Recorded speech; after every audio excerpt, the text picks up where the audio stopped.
Hi everyone, and thank you for taking a moment to join me today.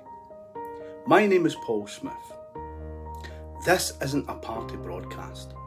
It's not a dig at any group or community. It's a message from someone who spent the weekend listening, watching, and reflecting. And who knows, many of you have seen the same things that I have. I'm sure many of you have seen what's happening in your towns and cities too. This isn't unique to Scotland. This isn't unique to Glasgow. It's happening everywhere. And it's time we had an honest conversation about it. A day in Glasgow I will never forget. Saturday began positively. I welcomed friends who travelled up from Middlesbrough, people I trust, for the friendly football match at Ibrox Stadium. And we had some quiet discussions about the work I do through Support Me. We were looking forward to the day, but what I saw stayed with me. On the way to the match, just around the corner from the stadium, I overheard a group of cheerful fans, mixed supporters of both teams, saying that they'd just received penalty notices for drinking alcohol in public from the police. Let's be clear. The law says any person who consumes alcoholic liquor in a designated place or is found to be in possession of an open container containing alcohol in a designated place shall be guilty of an offence. If that's the law, fine. But enforce it for everyone. Because later that night, I saw a very different story unfolding in the streets of Glasgow. Two-tier policing, plain as day. I witnessed street fights, public drinking in full view, open drug use, and the stench of cannabis across Union Street, Jamaica Street, George Square, Queen Street, and St Enoch Square, where families were trying to enjoy a fun fair with their kids. But where were the police? Nowhere. No challenge, no presence, no response. But football fans and motorists, easy targets, quick fines, quick stats, the job done. That's not community policing. That's two-tier policing in action. Then, inside some of Glasgow's most popular pubs, I saw what appeared to be teenagers drinking without identification checks. I'm no age expert, but I know what I saw. Door staff waved them in, no questions asked. We're told businesses are struggling, and they are, but what I saw wasn't borderline. It was blatant, it was bold, it was ignored. Forgotten on our own streets. What hit even harder was what I saw in the early hours, under the glow of shop windows. People sleeping in doorways. Cold, alone, forgotten. On early Sunday morning, I spoke to a man, an army veteran. He told me he'd been homeless for 3 years. 3 years on the street after serving his country. He told me that homeless accommodation hostels have been shut down, while people who've just arrived in this country are being placed in hotels, receiving 3 meals a day and being given priority access to national health services, GPs, dentists, and mental health care. How can that be? Where's the fairness? Where's the consistency? Where is the leadership? Glasgow, once proud, now neglected. And while we're at it, let's talk about the state of the city. Glasgow city centre is run down, it's dirty, it smells, there's litter everywhere. I remember when city council teams were out day and night, keeping our streets clean. Now, if that team still exists, I didn't see them.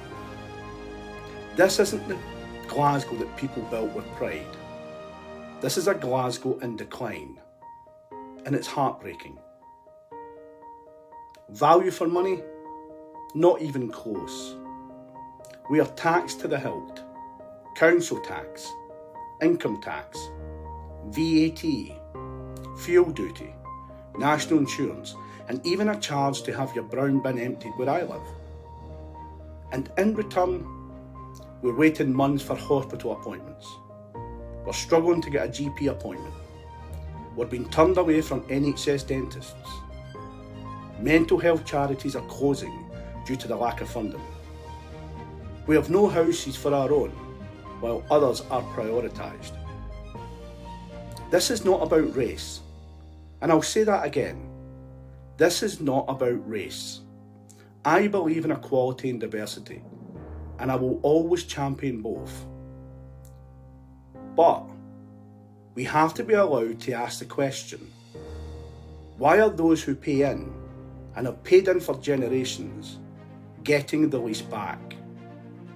It's not about resentment. It's about basic fairness and common sense. Let's talk about the labels. And here's the part that no one wants to say, but I will. If you speak up about these things, you're labelled racist, far right, extremist, troublemaker.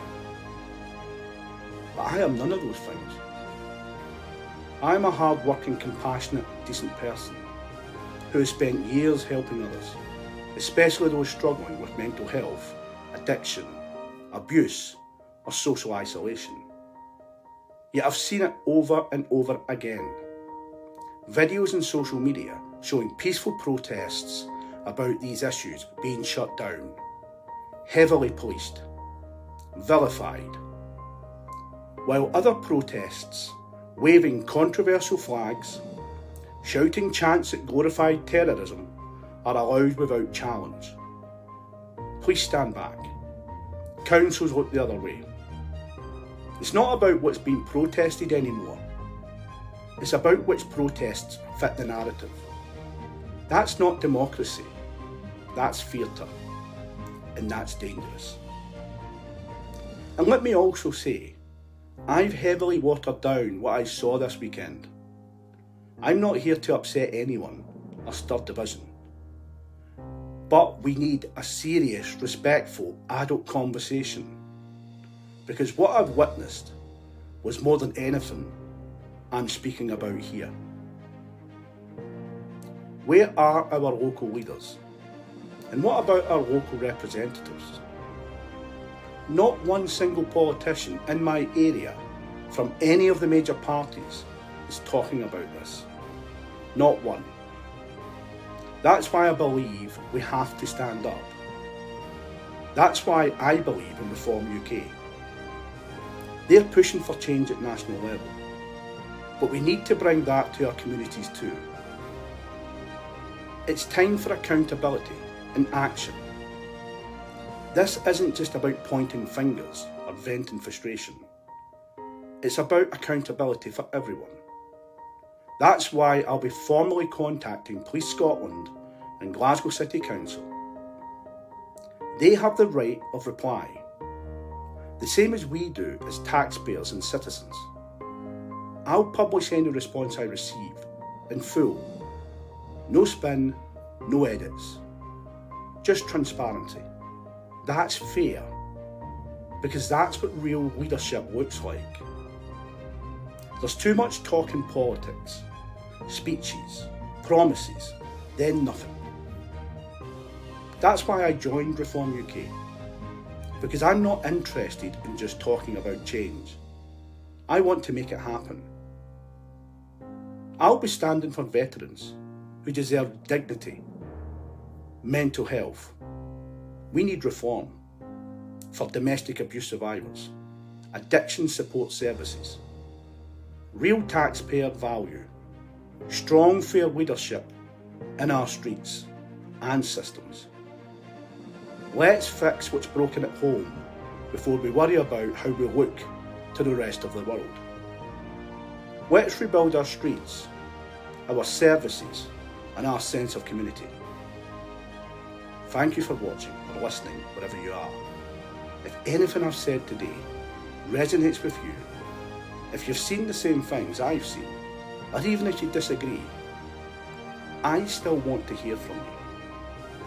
Please feel free to contact me directly, whether it's a question, a concern, or just your thoughts. I'm here to listen. Let's have that conversation, not cancellation. Let's stop the silence. Let's stop the decline. Let's stand up together. Let's fix what's broken at home. Let's get it done. Reform UK is the only party that truly reflects the voices of real people. And actions, not words, will define what comes next.